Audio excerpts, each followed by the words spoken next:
everybody, so join me and the tour guide as we visit this step pyramid. This step pyramid was built by King Djoser, and the architect of this step pyramid was named Imhotep. Description to this book is below. Now, on with the tour. In this corridor, we can see 20 chambers here, as you see, and 20 chambers other side.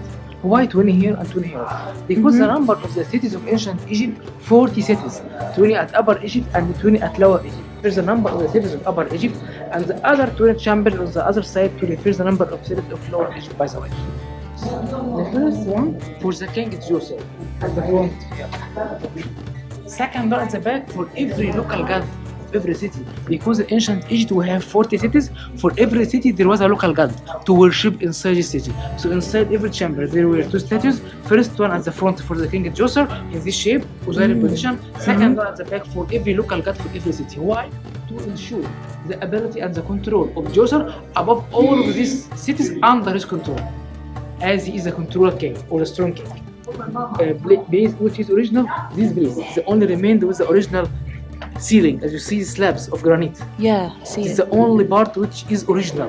Can you imagine that all this ceiling from this shape, many slabs from here till the end of this corridor, all of this from this shape, but unfortunately all of them were destroyed except this part only.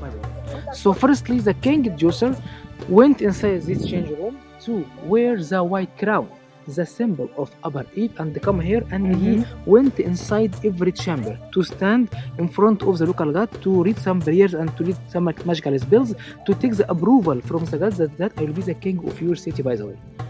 Thanks for watching this short tour. More videos will be coming shortly, and I will see you in the next one. Goodbye.